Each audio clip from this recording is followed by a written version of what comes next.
और आज की खास चर्चा में हमारे साथ मेहमानों का एक खास पैनल है। हमारे साथ एनर्जी मार्केट पर ईरान के तनाव का इम्पैक्ट बताने के लिए नरेंद्र तनेजा हैं, एनर्जी मार्केट के जाने माने एक्सपर्ट।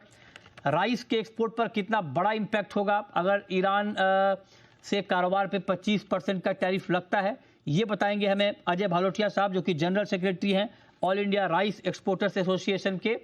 और ड्राई फ्रूट्स के कारोबार पर कितना इम्पैक्ट होगा ये डिटेल में हमें समझाएंगे राजीव पवरेजा साहब, जो कि फाउंडर मेंबर हैं nuts and dry fruits council of India के। आप सभी का बहुत बहुत स्वागत है।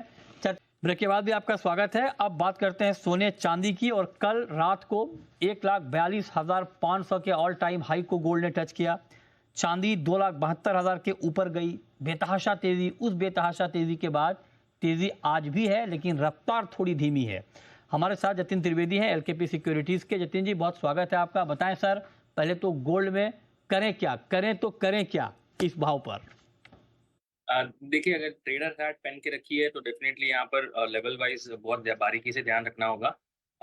इंट्राडे में थोड़ा सा मुझे लगा मुनाफा वसूली हो सकती है। शाम तक ये प्राइस जो है आपको 1,41,200 से 1,41,000 के आसपास मिल सकती है। 500-700 पॉइंट की यहाँ से गिरावट मैं एक्सपेक्ट कर रहा हूँ। स्टॉप लॉस जो आपका बनेगा वो कहीं ना कहीं कल का जिस तरह से आपने हाई बताया उसके ऊपर का ही रहेगा, 1,42,500 के ऊपर का। और सेलिंग लेवल जो है वो 1,41,900 से 1,40,100 ये रेंज के अंदर आपको बेच के चलना है। स्टॉप लॉस स्ट्रिक्टली फॉलो करना है, क्योंकि आप देख ही रहे हैं कि बहुत ट्रेंडिंग कमोडिटी बन चुकी है बुलियंस की मार्केट जो है वो। इसे स्टॉप लॉस के बिना बिल्कुल भी ट्रेड नहीं करना है। सिर्फ ये इंट्राडे पुल बैक की रिकमेंडेशन रहेगी मिलती जी। ओवरऑल पोजीशनिंग अभी भी ट्रेलिंग करके चलना है। अपने स्टॉप लॉसेस जो भी लॉन्ग पोजीशन अगर होल्ड है तो वो 1,38,000 का बनेगा, जो भी लॉन्ग पोजीशन अगर होल्ड करके चल रहे हैं।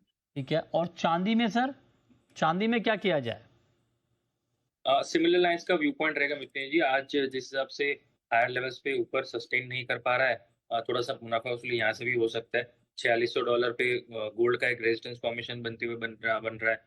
$85 के आसपास चांदी ट्रेड कर रही है, लेकिन 85 के ऊपर होल्ड कर पाएगी तो यहाँ से और एक्सटेंडेड रैली बनेगी।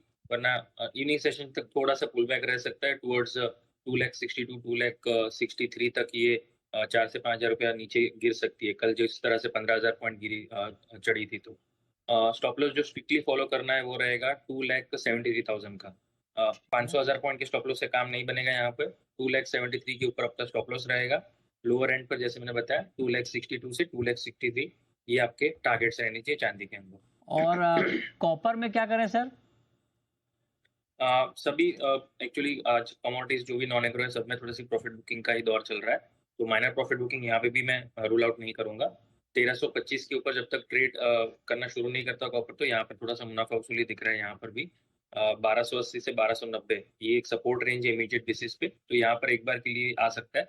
आज नहीं तो आज या 1-2 दिन के अंदर ये व्यू पॉइंट मेरा लेके चल रहा हूँ मैं कि थोड़ा सा डिप आता है, फिर एक बढ़िया अपॉर्चुनिटी बनेगी बाइंग की। तो एग्रेसिवली जो ट्रेड करते हैं उनके लिए व्यू पॉइंट है 1 से 2 दिनों का सेलिंग का व्यू पॉइंट लेकर चलें।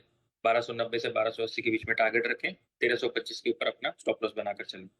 ठीक है। और क्रूड ऑयल में आज के लिए कोई ट्रेड आपको दिख रहा है? जी, अब इसके अंदर रिवर्स ट्रेड है। बाकी सब कमोडिटीज थोड़ी सी वीक लग रही है, लेकिन क्रूड और नेचुरल गैस जो थोड़ा सा पॉजिटिव साइड के संकेत दे रहे हैं। क्रूड जो है वो थोड़ा सा ज्यादा पॉजिटिव संकेत दे रहा है। अच्छी टेक्निकल बाउंस भी एक्सपेक्टेड है। और जिस तरह से आपने भी उल्लेख बताया था कि किस तरह से ईरान का मार्केट से ऑयल का मार्केट अगर थोड़ा सा डिस्टर्ब हो जाता है तो उसमें यहाँ पे पॉजिटिव साइड के संकेत बनेंगे क्रूड के लिए, जो इसको 5500 से 5550 इस रेंज के अंदर लेके जा सकता है आने वाले दिनों में। और स्ट्रिक्टली जो स्टॉप लॉस रहेगा आपका स्विंग ट्रेडिंग के हिसाब से वो रहेगा 5250 के नीचे का। एक बहुत ही इंपॉर्टेंट सपोर्ट जोन है 5300 से 5250 के बीच में। इसके नीचे अगर ट्रेड फिसल जाता है तो ये नेगेट करेगा, वरना 5500 से 5550 ये पहला टारगेट रहेगा। 5550 के ऊपर अगर ट्रेड करना शुरू हो जाता है मितुल जी, तो एक बड़ी ब्रेकआउट की तैयारी रहेगी उसके अंदर, जो उसको 57 5800 तक भी लेके जा सकता है। लेकिन पहले 5550 के ऊपर ब्रेक करना जरूरी है। राइट। चलिए, बहुत शुक्रिया जतिन जी आपका जुड़ने के लिए, बताने के लिए कि बुलियन क्रूड मेटल में आज के लिए क्या ट्रेड बनता है। छोटा सा ब्रेक के बाद भी खबरें जारी हैं। नमस्कार।